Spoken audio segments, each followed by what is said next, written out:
अस्सलाम वालेकुम my YouTube family. आप लोगों को बहुत बहुत ईद मुबारक हो। अच्छा जी, इस दफ़ा रमज़ान इतना अच्छा गुज़रा, इतना ठंडा गुज़रा है कि पता ही नहीं चला रोज़ों का, सच्ची बात है। और बीच में ना हमने हर तरह का मौसम देखा है। मतलब स्टार्ट में मौसम ठंडा था, बीच में फिर गर्मी आ गई और फिर आखिरी अशरे में दोबारा से ठंड आ गई और हमारे कंबल शंबल निकल आए। मतलब मौसम दोबारा से ठंडा होगा। ये मैं आपको 30वें रोज़े की ना शाम दिखा रही हूँ। मगरिब से पहले इतना ठंडा मौसम था, ठंडी हवा चल रही थी, ओए होए होए। मतलब ना मुझे ऐसा लग रहा था कि ना ईद का जो ड्रेस मैंने लॉन में बनवाया वो पहनना मुश्किल हो जाएगा। तो पर शुक्र अल्लाह का ऐसा नहीं हुआ। पहन लिया, आराम से ईद दिन गुजर गया। और यहाँ पे मेरी कैट्स भी मौसम एंजॉय कर रही थी क्योंकि मौसम वाकई बहुत हसीन हुआ था। आज मैं आपको ना चांद रात की रूटीन बताती हूँ, 30वें रोज़े की रूटीन बताती हूँ कि अच्छा 30वें रोज़े में सबसे बड़ी क्वालिटी पता क्या होती है। मुझे 30वां रोज़ा हमेशा बहुत अच्छा लगता है क्योंकि 30वें रोज़े में कुछ करने को कुछ खास होता ही नहीं। छोटे मोटे काम होते हैं जो आसानी से हो जाते हैं सारा दिन, और जो सारे बड़े बड़े काम होते हैं ना वो 29वीं से रोज़े हम कर चुके होते हैं। क्योंकि पता होता है ना कि ये नहीं ना पता होता कि 29वीं से रोज़े के बाद ईद होगी कि नहीं होगी। तो इस चक्कर में सारे बड़े काम होते हैं वो 29वीं से रोज़े में हो जाते हैं। जितनी हलचल होती है ना वो 29वीं से रोज़े तक होती है। 30वां रोज़ा होता है वो बड़े सुकून के साथ गुजरता है। ये मैं दिखा रही हूँ कि मेरी अम्मी ने 30वें रोज़े की सुबह सुबह ही खीर बना ली थी, दूध भी बॉयल हो गया था और अफ्तारी के लिए फल फ्रूट भी आ गए थे। यहाँ पे मैं सैंडविच के लिए ना कुछ वेजिटेबल्स काट रही थी और के आज मेरा ये था मेन्यू 30वें रोज़े का कि सैंडविच हो जाएंगे और आलू वाले पकोड़े हो जाएंगे और स्पैगटीज थे, हाँ ये हो जाएंगे ना, और समोसे भी थे बीच में, ठीक है। पर जी समोसों के साथ ये हुआ कि मेरा भाई लाने में ज़रा देर होगी और रोज़ा अफ्तार होने वाला था और वो समोसों वाली शॉप्स पे इंतहाई रश। फिर उसे समोसे छोड़ के आने पड़े और अच्छा ही हुआ छोड़ के आ गया क्योंकि इतना कुछ हमने खा लिया था ना, हमारे लिए समोसों के लिए जगह ही नहीं होनी थी और वो ओवर ईटिंग होनी थी हमारी ठीक ठाक। तो कहते हैं कोई काम ना हो उसी में ही भला होता है।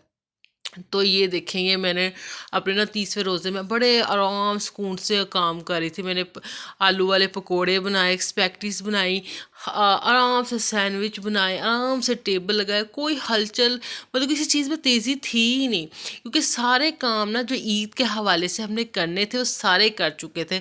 हमारे यहाँ ना ईद के हवाले से सबसे बड़ा टास्क ये होता है खीर के लिए दूध पहले ले लें क्योंकि हमारे घर में खुला दूध यूज़ होता है और खुला दूध आपको पता है हर दुकान से अच्छा नहीं मिलता। तो डब्बे वाला दूध हमारी आखिरी ऑप्शन होती है कि जब हमें कहीं से खुला दूध ना मिल रहा हो। तो 28वें रोज़े तक ना हमने जो दही के लिए हमें जितना दूध चाहिए था, दही के लिए नहीं सॉरी खीर के लिए जितना हमें दूध चाहिए था ना वो हमने ले लिया था।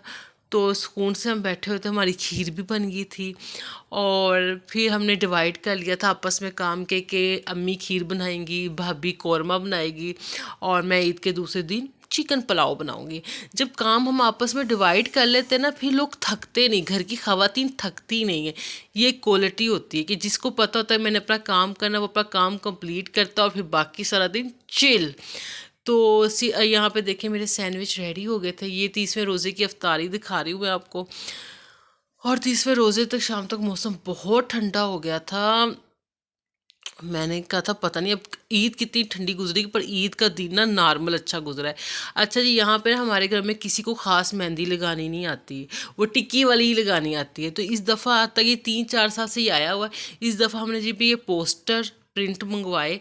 हमने कहा जी इस दफ़ा ये ट्राई करते हैं और ये सबसे बेस्ट इजी और सस्ता तरीका है। आपके हाथों में डिज़ाइन भी अच्छे लग जाते हैं, ठीक है। और देखो बहुत सी ख़वातीन होती हैं, बहनें होती हैं, उनके आसपास पार्लर नज़दीक नहीं होते और सम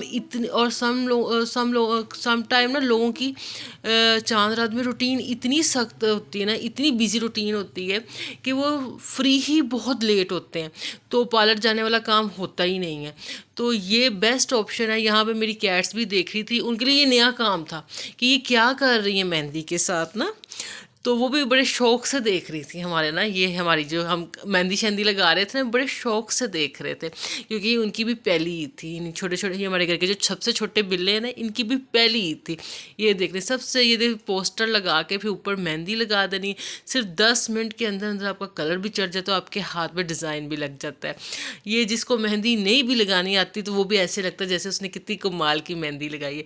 ये सबसे ना बेहतरीन तरीका, सच्ची हैप्पी हो गया हम इस दफ़ा। हमने यही सोचा है, अच्छा ये वाली चीज़ें ना 4-5 साल से आई हुई हैं मार्केट में, हम ही नहीं ले रहे थे क्योंकि सुस्ती का शिकार हो जाते। इस दफ़ा मैंने स्पेशल मंगवाए, मैंने कहा नहीं, ये इस दफ़ा हमने ये मंगवा के लगवाने, और वाकई सब हैप्पी हो गए कि सबके हाथों में अच्छे से डिज़ाइन लग गए थे।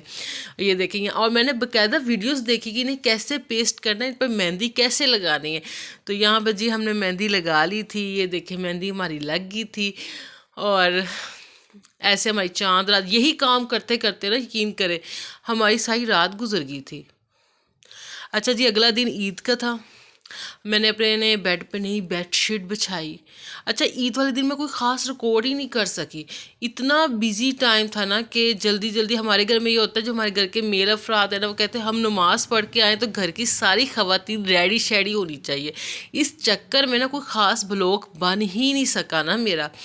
पर ये कि ईद का दिन भी माशाल्लाह बहुत अच्छा गुजरा।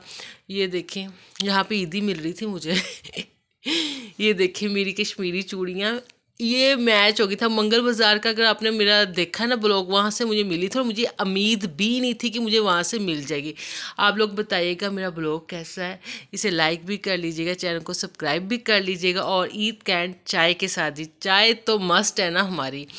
तो आप सबको अगेन बहुत बहुत ईद मुबारक। मेरी वीडियो को लाइक भी कर लीजिएगा, चैनल को सब्सक्राइब भी कर लीजिएगा, आगे शेयर भी कर दीजिएगा। अल्लाह हाफिज़।